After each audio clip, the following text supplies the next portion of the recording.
Shalom, good afternoon from Jerusalem, Israel. This is Mr. Lowell Joseph Gallen, founder of the Root and Branch Association Limited, established in the United States of God of Israel, bless America, in New York State in 1981, now celebrating our 43rd year. Today is Wednesday, September 18th, 2024, in the Gregorian calendar, and it is the 15th day of the 6th Israelite Hebrew month of Elul in the Hebrew Israelite calendar year 5784. Welcome to episode 26 of our monthly seminar entitled Ancient Roots Mothering, Roots, Nettles, and Sage. The Madam co-chairs of our Ancient Roots Mothering seminar are, in alphabetical order by last name, Weiss. Mrs. J. Rivkah Asoulin, who lives in the Lower Galilee in the land of Israel. Mrs. Chava Dagan, who lives in the northern Negev in the land of Israel. And Mrs. Gilla, Weiss, who lives in Florida in God of Israel, bless America, which is coming back is beaten up, but not beaten, is coming back with such a vengeance, people have no idea what's going to hit them, just like the Japs and the Germans didn't after Pearl Harbor. But then they started understanding it Midway and at Alamein and Stalingrad. That's what's coming. Okay, so our Ancient Roots seminar is part of our Root and Branch Association Limited, Fifth Israelite Monarchy. Please see the Biblical Book of Daniel, chapter 2, verse 44. Henry Dunster College of Jerusalem Israel Honors Program seminars. Henry Dunster was the first president of Harvard College. Willed into existence as an idea almost 400 years ago in 1636 by the Massachusetts General Assembly of God of Israel, bless America's Anglo-Celtic Israelite, that is my belief, Puritan Pilgrim founding forefathers. We are replanting the old Harvard in the New Jerusalem so that we can provide world-class thinkers and doers such as Chava, Rivkah, and Gilla to you. Victor Hugo, the 19th century French man of letters, wrote, quote, "More powerful than the tramp of the boots of mighty armies is the power of an idea whose time has come." And Chava, Rivkah, and Gilla represent ideas with that great power, which is why it's such a privilege to give them a platform and have been introduced to them by Rabbi Hanania Weissman, who chairs our weekly Torah Fellowship Seminar and monthly Erev Rabban Amalek Research Fellowship Seminars. Please support the work of Chava, Rivkah, and Gilla. You'll have their websites, links below, and you'll see how you can do that. And please support our work to build our Henry Dunster College and Hebrew Bible-based broadcasting network from Jerusalem, Israel, to honor the God-land Torah and people of Israel and all humanity. And I want to thank the small and growing number of people who are doing just that, especially our 12 founding supporters.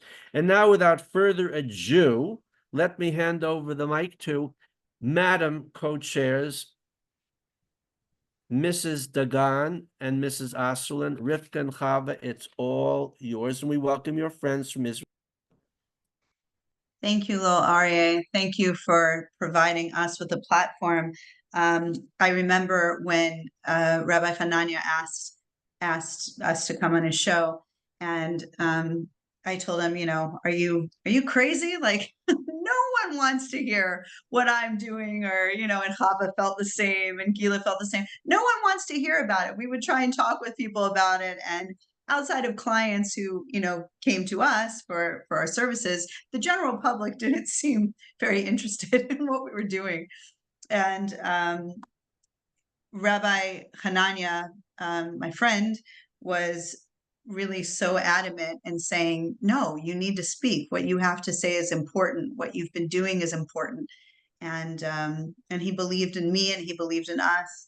And then, of course, Lil Aryeh believed in us enough to give us a platform, which we've now had for over 2 years. So we couldn't be more grateful to you, Lil Aryeh, and encourage everyone to look at all of Lil Aryeh's programming.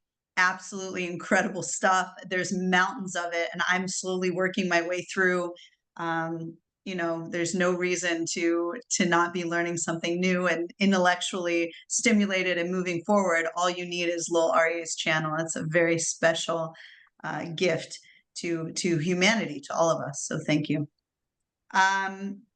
Gilla is not with us today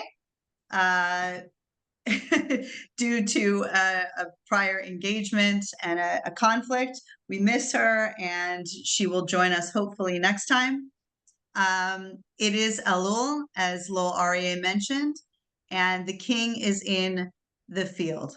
The king is in the field, and it looks like Chava, you might be frozen too. So please excuse all of our technical issues.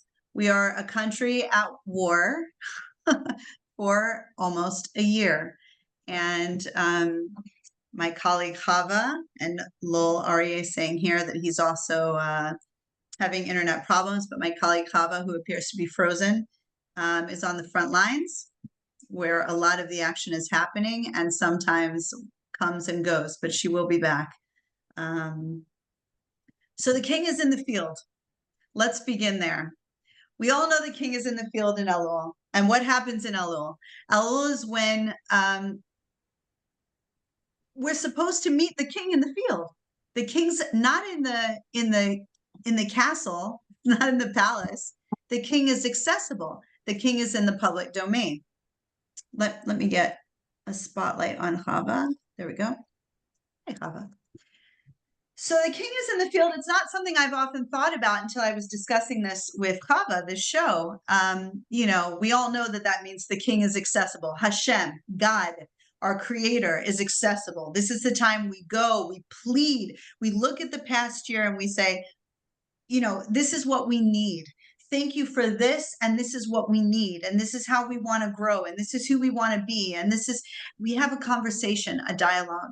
And the way to have real conversation is when we go out in the field and we meet the king in the world, nature, that the king created, with the natural rhythms and the natural smells, looks, feels. All of our senses are engaged in this world that Hashem created that models for us the way Hashem, it's a clue, the way the world's supposed to work, the way the world's supposed to be. We're not supposed to be here in the house, in the palace, on the screen, and in the office.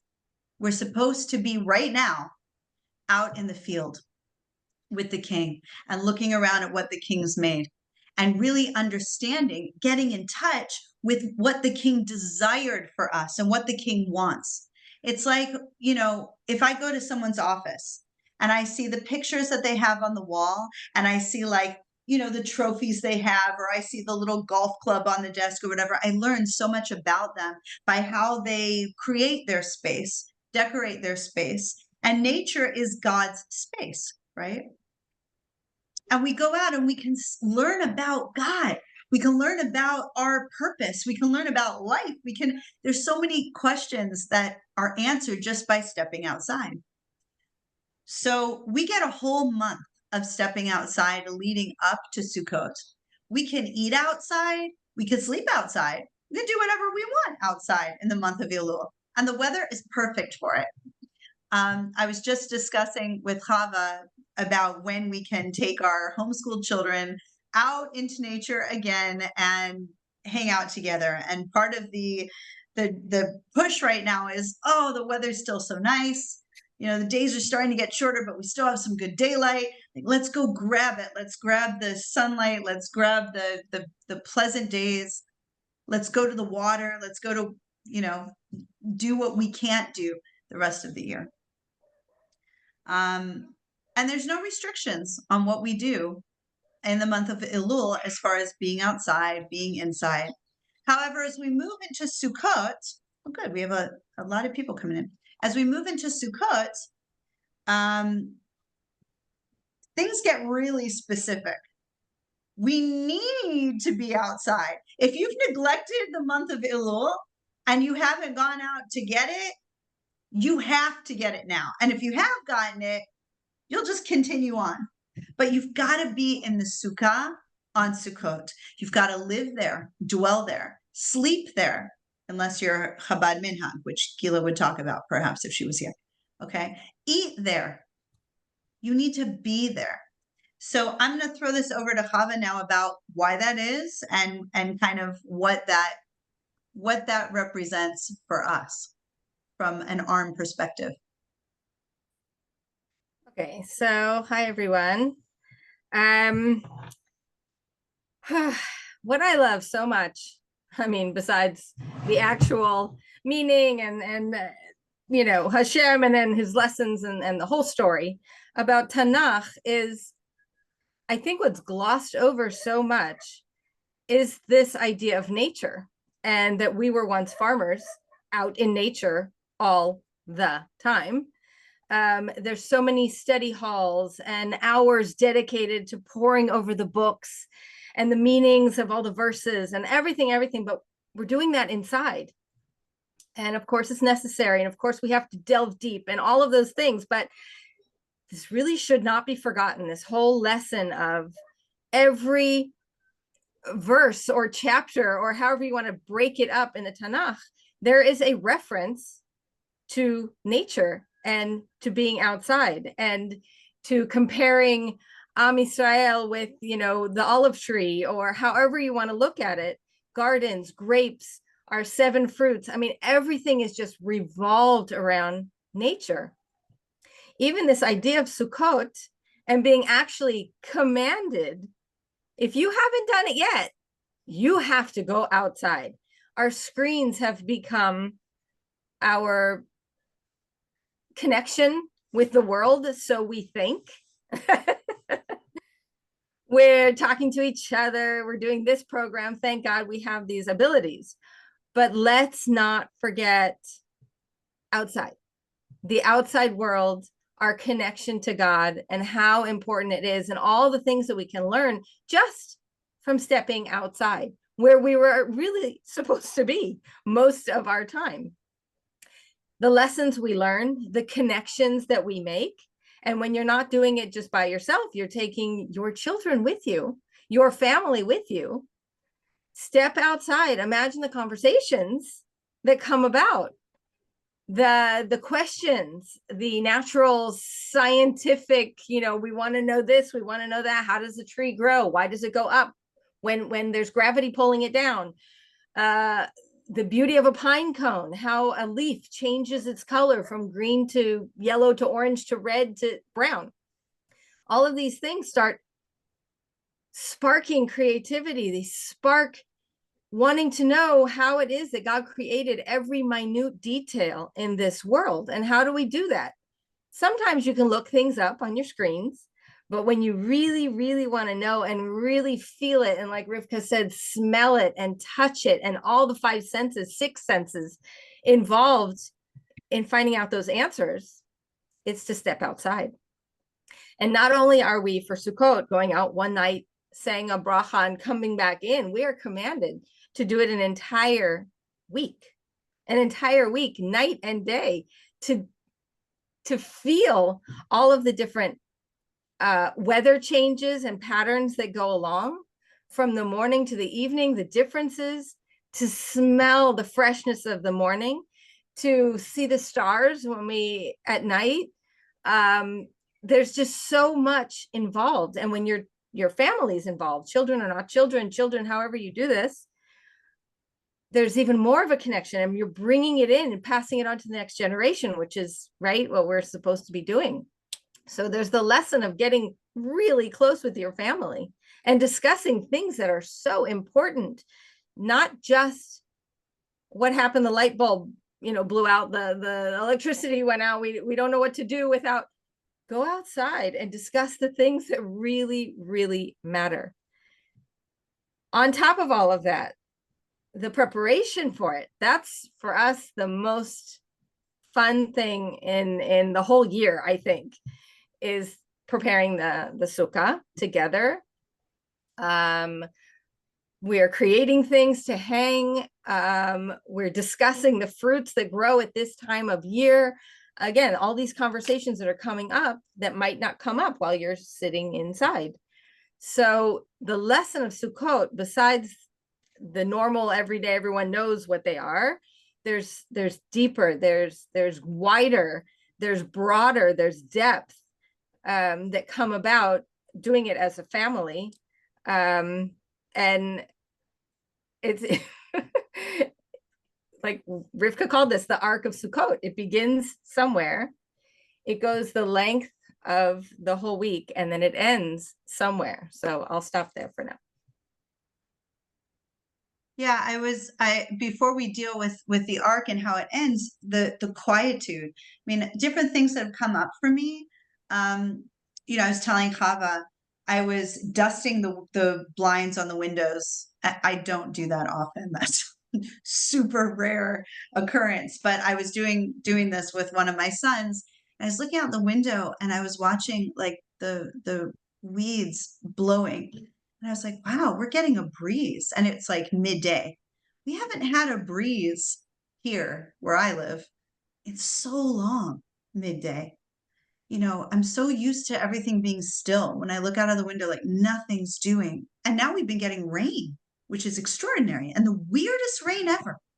Like, Chava told me about her rain. And then we had a similar thing happen the very next day. This like sprinkling and then a downpour for like a minute. And then this sprinkling again, and it's been happening all over the country. I wouldn't have noticed that if I hadn't been noticing every year what's normal.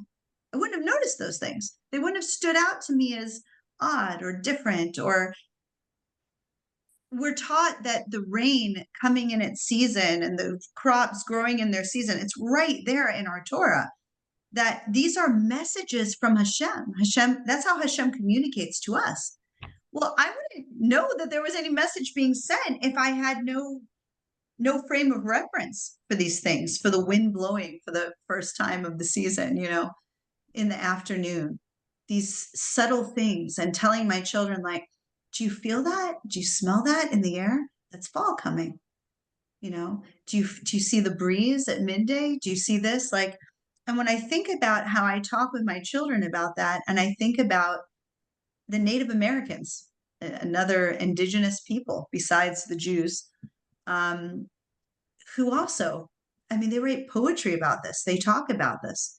We talk about it. Our ancient texts have spoken about it. Why are we silent? Why don't I see any more about this? Why don't I see the Jewish people talking about that breeze on the summer's day that signals fall in a poem or in a play or in art? It reminds me of, there was a study that I think my father had told me about many years ago about Native American children who were on a reservation in the United States, and how in just 2 generations ago, they had like a certain amount of plants, birds, animals that these children could identify. And within 2 generations, and it was like hundreds, a ton. And within 2 generations, the Native American children could identify like 5 plants. And like, it was unreal, the loss of understanding, comprehension, wisdom, ancient ancestral practice have been lost. Latest at 7:30. Oh, you're not muted. Well, are you? Wait a second. So, I'm not muted. I didn't realize that. Hold on. No. Go ahead. So yes, this is what I'm seeing happen to our own people, and what I've been seeing for generation after generation. I remember taking a trip to the Rambam Center. We have a friend who helps manage that, so I recommend that to everybody in Tiberia. Talking about Rambam, talking about who he was, talking about his influence, and of course his medicine. He's one of the most famous doctors of our people. Of course, there were no doctor. The kind of doctor he was, he wouldn't be allowed to use the term doctor today. Pharma would sue him. He'd be jailed in prison for claiming he's a doctor today. Why? Because the term doctor has been co-opted. It's been usurped. It's been stolen by pharma. We've been censored. Our speech has been censored. Our conception of reality of something as simple as health and healing, which is a basic necessity. It's like the family unit and your healer. It's always been that way. But anyway, they used to have a little station. I don't know what they're doing now, but they would like bring different herbs and show the herbs that, because Rambam, of course, was an herbalist, which is what we call a doctor. So yes, agree, Sarah. She says we've been had. So, okay, all the herbs, they're bringing them out and they're talking a little about herbs. And I am an herbalist. Chava is an herbalist, and that's part of what we do. We speak about herbal medicine and all these other things. I'm just kind of watching this and like, they don't have any information. Like they looked it up online somewhere. What does lavender do? Or what, like they have no practical experience using it anymore. Nor can they really talk about people who are actively using it. As a college teacher, I think about Taharat Mishpacha and being told about there used to be like a regesh, there used to be a feeling that a woman would have, which would signal the onset of her period. And I am taught, as almost everybody is today, that doesn't happen anymore. Women don't have that anymore. What happened? What do you mean women don't have it anymore? Were we changed? Are we different? Are we not the humans that we were some generations ago? I have it. I've learned how to do it. I know other women who have it as well. Yeah. Okay. So it still exists. But if you keep feeding a certain narrative, it doesn't exist, people don't have it. It's like, not only are you dumbing the population down, but you're censoring the voices who still have it, who can still teach it. And you can still learn it. And you're knocking out the importance of learning it. So Sukkot is telling us, don't do that. Get outside. Don't look at the media. Don't go on the computer. Don't go outside. Speak with other people. Have quietude, which is the most important thing. Sit in quiet, sit in nature, watch. Is there a breeze? Is that what happened? How many Sukkots have there been rain? We can all remember that. We can all remember those Sukkots that had rain. We can all remember the Sukkots where the mosquitoes were so bad you couldn't even sleep outside. But we don't know what's happening the rest of the year. We Dafka remember Sukkot because we're outside. And we have a frame of reference and it sticks in our head. Or snow in Detroit, exactly. or anything. We remember those things. We remember when the wind was blowing so much, the shul sukkah blew over, right? Everyone's got that story. That didn't happen every year. That year was especially windy during that season. What did it mean? Why did Hashem do that? What was the crop like that followed that? We don't know. Unless we've kept our link in the unbroken chain of our ancestors, and we know what it means. We know what it means when it rains in Sukkot, what types of weeds are going to be growing that year. And we know what crops are going to do well and which ones are going to do bad if our Sukkah gets blown over and we're getting those kind of winds. And we know what it means. This used to be it is our birthright, and it used to be our wisdom, our knowledge that we passed down. It was part of our religion and spirituality. It was part of being a Jew, and we've dropped it completely. It slipped through our fingers. Unless you find people who've actively been trying to get it back and relearn it and practice it. And they exist. We exist, Chava and I exist. And we do what the things we can, and the stuff that we don't have, we go to other people that exist and have all that stuff that we lost. Okay. So now we've got the being outside, the observation. I want to add something else about a whistleblower I saw, this documentary, alleged. I don't know if it's been verified by the FCC, the FBI, the whatever, okay? But this guy was talking about being paid a large sum of money to go back to old Disney movies and make lined clouds in the sky, sometimes referred to as chemtrails, okay? Check out cloud seeding, where they actually admit that those things are occurring, okay? And he was paid a large sum of money to go back into like the 1950s and Disney movies and paint them in the sky, because they want to give the impression that the sky always looked like that. It always had that. Well, if you have been in your house and behind your desk you're going to believe that psyop. But if you're outside and you've been watching how clouds look since you were a kid, you know, in the 1980s or whatever it was, up until now, you're going to know what are real clouds that were normal and what are not weird, totally out of the paradigm, not normal. Same with any other phenomenon that you're seeing in the sky. It used to be in the Middle Ages and the Renaissance, these things in the sky, you know, the three suns with the you know, Brit history, right? The Wars of the Roses, okay, the three suns appearing in the sky. These things had meaning. Eclipses had meaning. All of these things had meaning, and not only did they have meaning to the entire world, but in particular, they had meaning to the Jewish people. What does the moon represent? What does the sun represent to our people in our midrashim? And what does an eclipse of those things represent? Out of the scope of today's lecture, but I highly encourage you all to check that out. So the fact that we're losing it and that Sukkot is a guaranteer. I always feel like thank God for Shabbat, because like we have to get off the phones, we have to get off the screens. Wow, Hashem was so on top of it. Hashem knew that we could be saved by Shabbat. And this is what Sukkot is. Hashem knew we could be saved by Sukkot because at least we have that connection when we have to be in nature 1 week a year. And then everything shifts on Simchat Torah, which I'm going to throw over to Chava. But this also is very important because Simchat Torah represents the 1 year anniversary of the what's been referred to the October 7th terrorist action. So I'll bounce it over to Chava here. Okay, I just one thing I want to throw in. I stopped going to our local mikveh. I do it here at my house instead.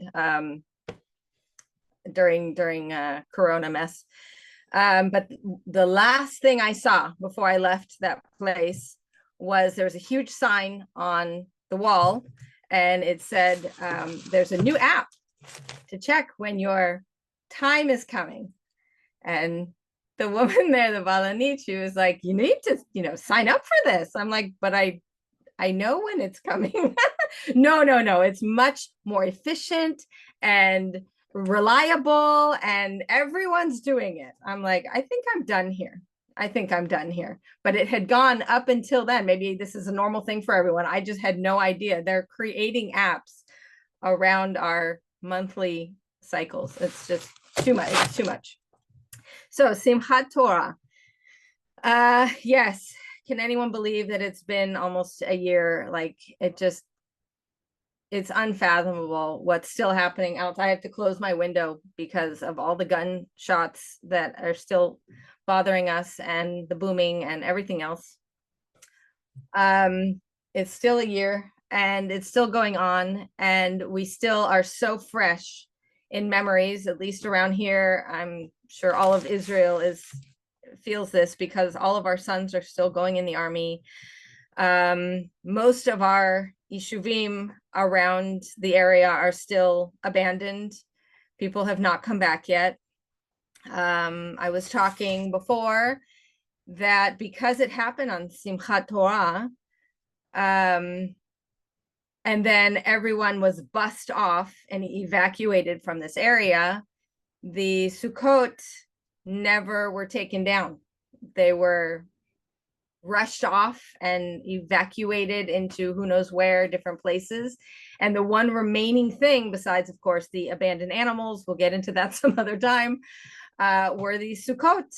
And they stayed up through the winds, through the rains, all through the winter of that year, last year.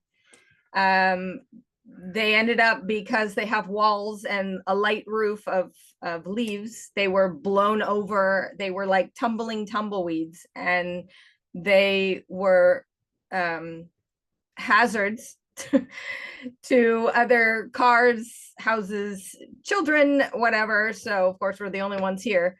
So we would have to go to our neighbors and tuck them away somewhere, so that they would stop being a hazard to everything and anything.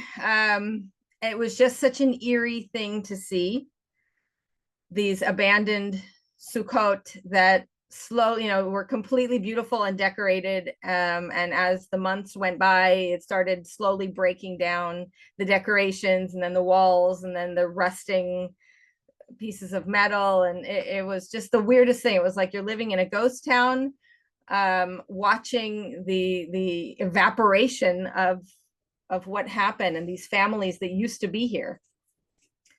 Very, very eerie feeling. So stepping out into the Sukkah again this year takes a great act of faith to do it again, be outside, knowing that our borders are completely unsecure. We leave it up to Hashem because who else is there, right? I mean, it's all up to him and our safety and the miracles that continue to happen all the time. There are two sides of this coin of having it again, the 1 year that has passed, marking this anniversary, whatever you want to call it, of Rivkah's coined, what was it, kinnicide? That's what you called it, right? Kinnicide, yeah. We'll get into that in a minute. So marking this anniversary, we have one local school out here that very sadly is run, well, not this part is sad, but it's run by the kibbutzim, essentially. The managers, the teachers, everyone involved in this school out here. We have moshavim and kibbutzim, and the kibbutzim are basically, it's on their land and they are managing it and running it. And the teachers that worked there were essentially all from the kibbutzim, with few exceptions. So when October 7th massacre happened, that means that the teachers, most of the teachers and their own children were the victims of this thing.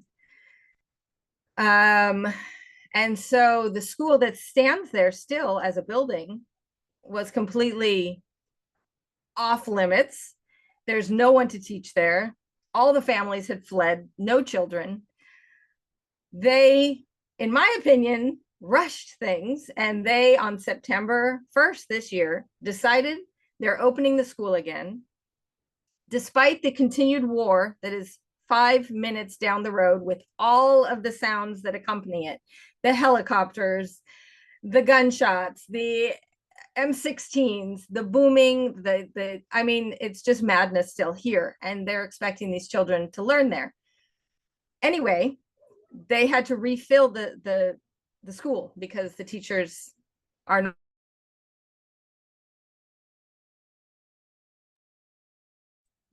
Chava's frozen, but she'll come back and continue the story. But I will skip around this to Simchat Torah now, while we're waiting for Chava to come in so she can finish her story. So the teachers killed. The teachers were killed. Yeah. So I want Chava to explain it because it's her jurisdiction and she's right there, and it's so powerful when she tells the story. Like I've already was so moved when we talked about this before.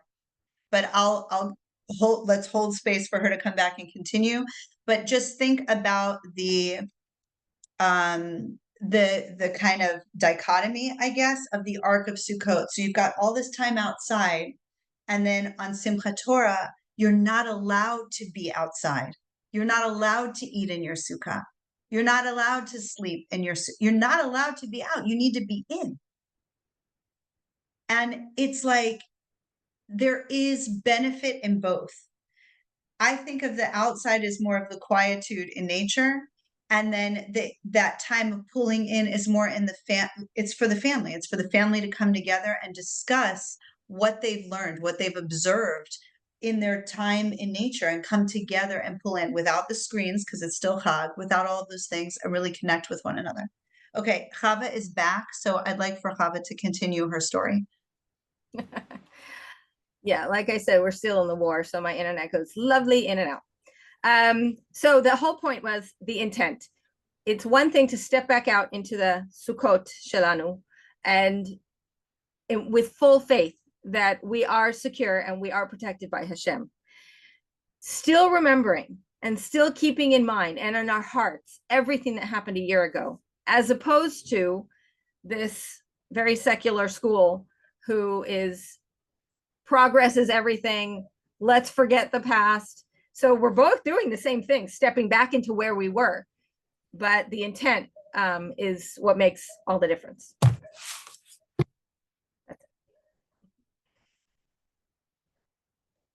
Yeah. Yeah.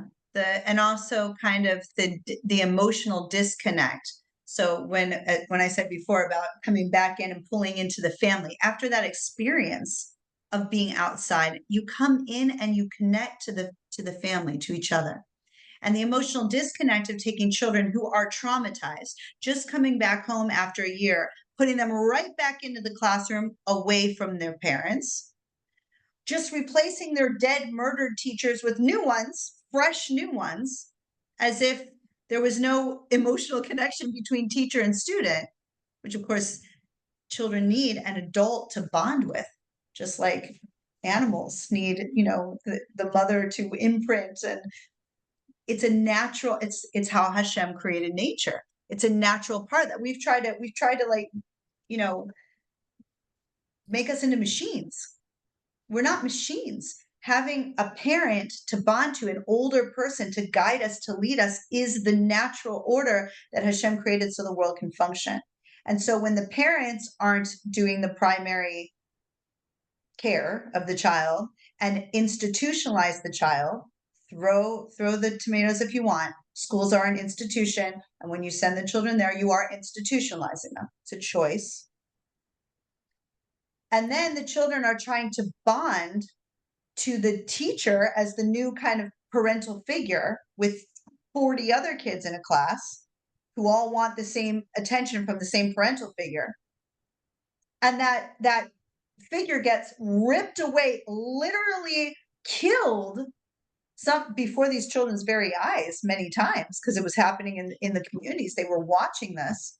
And then the kids are on the run, kind of going to all these temporary schools and whatever. And as soon as you bring them back home, you throw them back in. Their primary attachment at home, gone. Their primary attachment at school, gone. You do the old switcheroo, replace it with someone else. Meanwhile, it's a year later, there's still bombs. There's still machine guns. There's still, war everywhere around. You just tell the kids, ignore it. Ignore all the loss of all of your primary attachments. Focus, let's do math. What message are we sending there?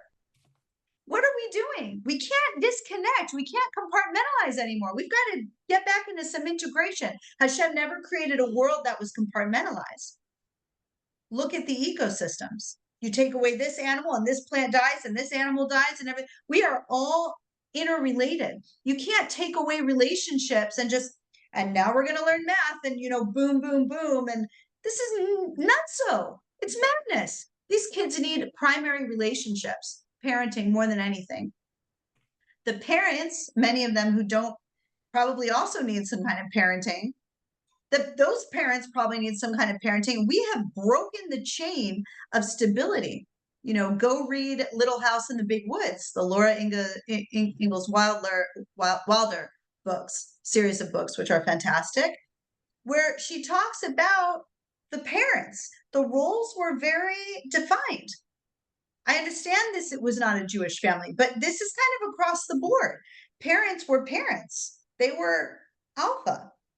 They dealt with the kids when they were scared at night. They calmed them. They protected them. They had their guns. They went hunting. They taught the kids how to do all the basic needs, the planting, the hunting, the fishing. This was life that Hashem designed. And we've literally cut ourselves off from it completely. And you think there'll be no ramifications? Look around at a sick society that is mass hypnotized, psyoped left and right. Where is this coming from? The answer, I believe, is simple, not easy, but simple. Get back the family, get back those primary attachments, the parents, the grandparents, the siblings, the aunts and uncles, the family, get back to nature. Get back to the planting, get back to the shelling peas, get back to cooking with each other in kitchen. You can't do that if you're having Erechot Eser in an institution. But you can do it if you're at home with your family, you know, making food together, and healthy food where you can talk about nutrition. My daughter is doing Shiur Leumi right now, and we were talking about some of the differences in the Shiur Leumi girls who are now going to live on their own for the first time. What are the kids eating? So my daughter, you know, is like, okay, I need, you know, vegetable soup, and I'm going to need protein. So I got to get the beans, and that's how she's thinking. And she's got, you know, other girls that are wonderful girls. But, you know, their chocolate on a pita is the meal. They've had no education in something so basic as how to nourish themselves when they leave the house. It's not because we stopped teaching home ec in school. It's because we institutionalized primary relationships and parenting. And we decided that math was more important than nutrition, learning how to eat, learning how to cook. We bought into it. Okay, so kinocide, to jump back to that, I have the definition here. Is defined as the deliberate destruction or weaponization of the family unit with the intent to devastate an ethnic, indigenous, or religious group. Well, that second line sounds kind of woke to me, as I told Chava, because everyone is an ethnic, indigenous, or religious group. Everybody. We were all indigenous to somewhere. Now, as a Jew, I mean, we're an indigenous people to Israel, so it's easy for me. But I don't hold some kind of authority. I don't live in a bubble. Like, look at me, I'm an indigenous woman, you know. Everyone on this planet is indigenous to somewhere, as Gilla would say if she were here. Okay. But the main point, it's that one sentence, the deliberate destruction or weaponization of the family unit. Kinocide, K-I-N-O-C-I-D-E. And it's being used right now to talk about what happened on October 7th, what happened a year ago in Israel. That this was a deliberate attack on the family unit, the Jewish family unit here. But the reality is, there's been a deliberate attack on the family unit of all people everywhere for many generations. And the school isn't going to stop it. The courts aren't going to stop it. The law isn't going to stop it. A new textbook won't stop it. The only way to stop it is to first see it, recognize it, realize it needs to be stopped, and then stop it yourself. No one else is going to do it for you, and no one else is going to show you the way. Chava. I just like how Lowell is teaching the younger generation. He's got a little baby. So in our normal everyday world, which they are totally trying to blur any kind of distinction, we have our male and female roles and genders being blurred, shoved in our face. And this idea of Sukkot, which is the difference between outside and inside. They're two sides of the same coin, but a very distinct differentiation between the two of them.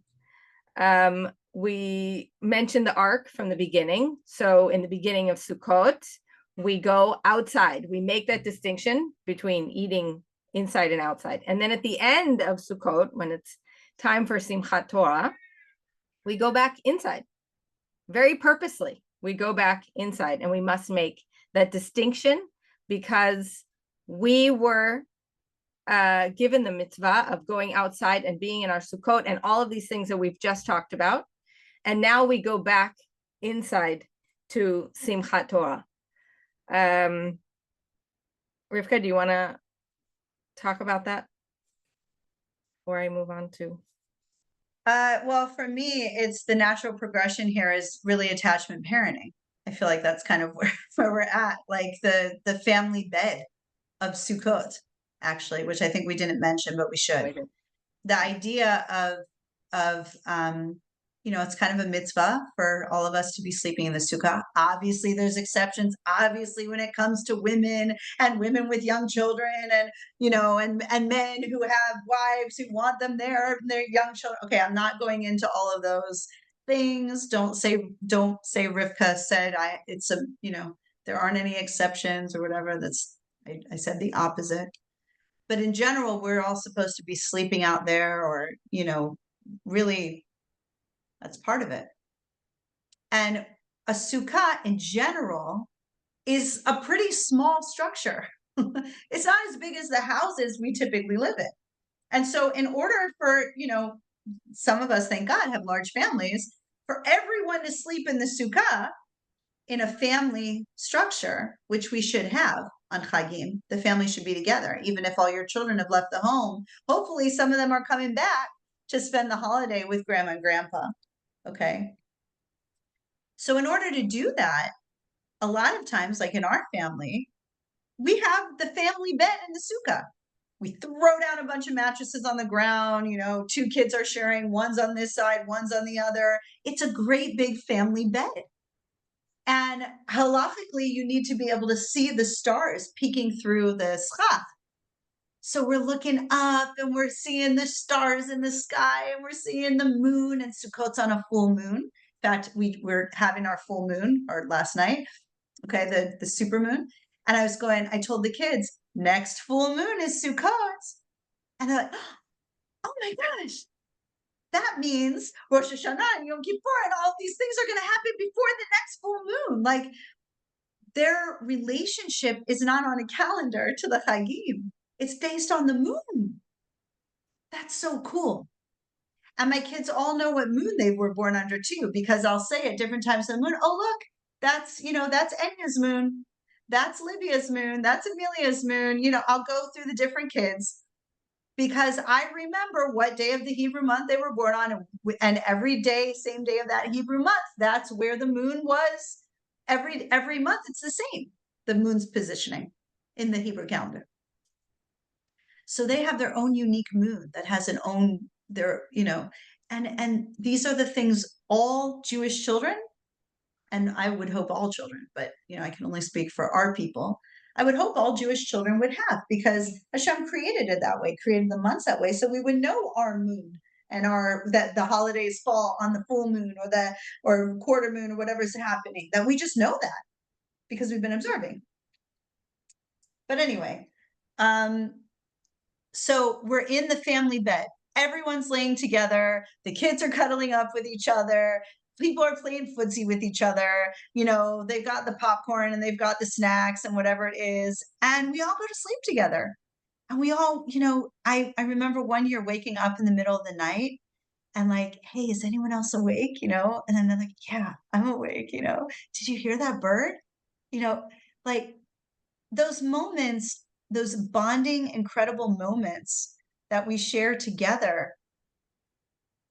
And the fact that it all kind of happens in this family bed, it's also kind of mandated since we all have to sleep in there. It's like everyone's sleeping together. It's really important. On Chava's group, I saw this kind of debate about this person has an 8-year-old and there's sleeping issues, and people are going, well, why not co-sleep? And then there's this big debate about it, but that's part of the design. It's part of the mitzvot. Sukkot is a time for co-sleeping. So, yeah, I wanted to share that. Do you have another? I have some other attachment parent, just things I want to touch on, but I'll give it back to you, Chava. No, go ahead. I've said my piece. Okay. Besides the family bed, I just wanted to provide a resource to people. I talked a bit earlier about, once you've identified it, it's your job to change it. Like we have to take personal accountability, personal responsibility. Some of us do that with trepidation, like, I'm not capable, I don't know what to do. And some of us take it as like, wow, I'm here because I can actually change things. Even if it's just for me and my family, like that's pretty big. And if other people are doing the same, like we can literally flip this around. If in 2 generations, we can go from like having hundreds of plants you can identify to 5, then in 2 generations, we should be able to flip that right back, right? So I just wanted to give a couple of sources for attachment parenting that can help people think about these ideas about emotional attachment, looking at our kids, looking at these connections with each other. I highly recommend How to Talk So Your Kids Will Listen and Listen So Your Kids Will Talk. It's been printed in just about every language known to man. Chaim Guinon, who is a Jew, I believe, he might be Israeli and Canadian. Correct me if I'm wrong here. But there's a whole series of books. Sibling Rivalry is another great one. The Teenage Liberation Handbook is another really great book. Was that Llewellyn who wrote that? Yeah. And then, of course, Gordon Neufeld. I understand the videos are more accessible maybe than the books. There's a book that he wrote called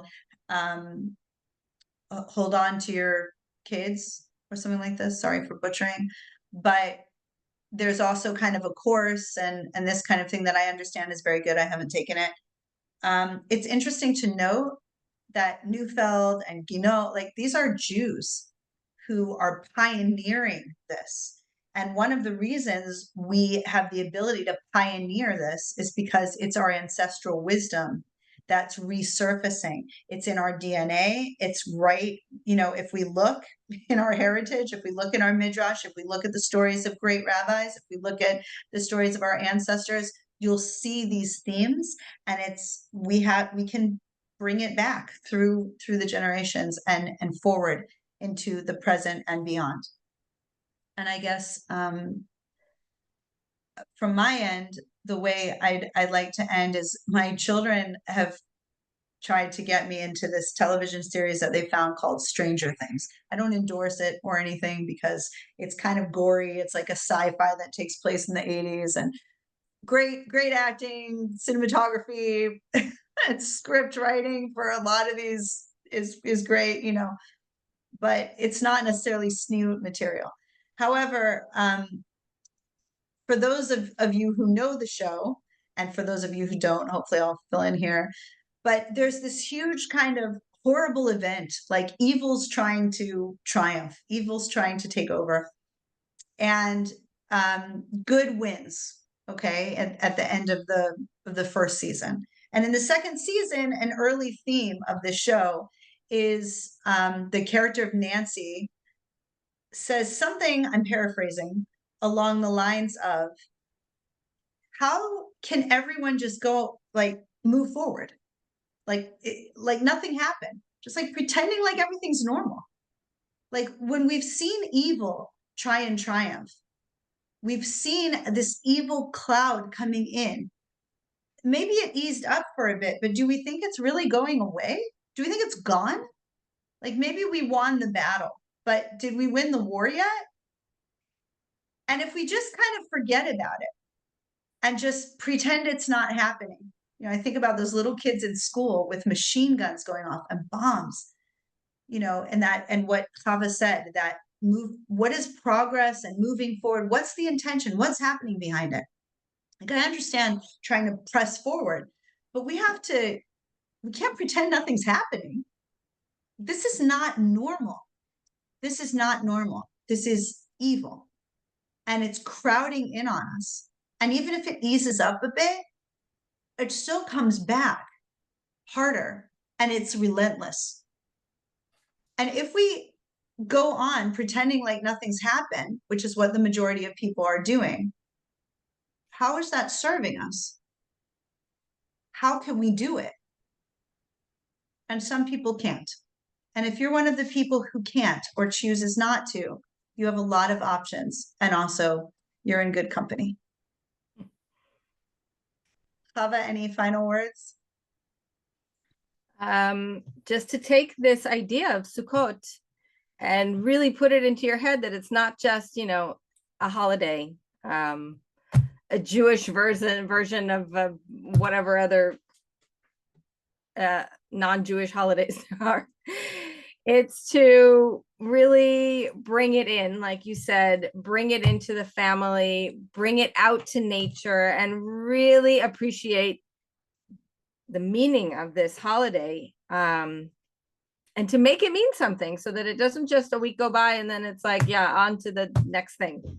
Like, to really make it mean something, and for your children or those around you, to make it apparent. Because I think a lot of us, after another year and another year and another year, it just becomes like going through the motions, and it should never be that way. This is one of the greatest, funnest holidays that we have in terms of involvement and decorations and all the things that need to go in it, and hanging and, you know, sleeping outside. Like, we don't have anything like that. And so yeah, just to put it in the forefront, that it's much broader than a lot of people choose to see. Yeah, take it into the year with you. Yeah. Let it transform you. Let it transform the kids. Tell them what are we looking for? When we're out there? You know, what are we looking for out there? What are we supposed to see? If you don't know it, if you can't teach your kids about the constellations or whatever that you're seeing, learn it together. If you can't understand why the moon disappears and then suddenly reappears somewhere else, and what's going on out there, say, that's weird. I didn't know the moon did that. But state it, observe it, share your observations, especially with the children. Let them know that it matters. Let them know that something's happening. Let them know that there's a process going on. The truth is, they don't need school. They just need that. So, little Ari, thank you very much. We can, I think, go to the Q&A if you want to wrap up. Go right ahead. Everyone can unmute themselves, and please go right ahead. Lady. All right, I'm going to stop recording for a Q&A, and yeah, we want to hear from you.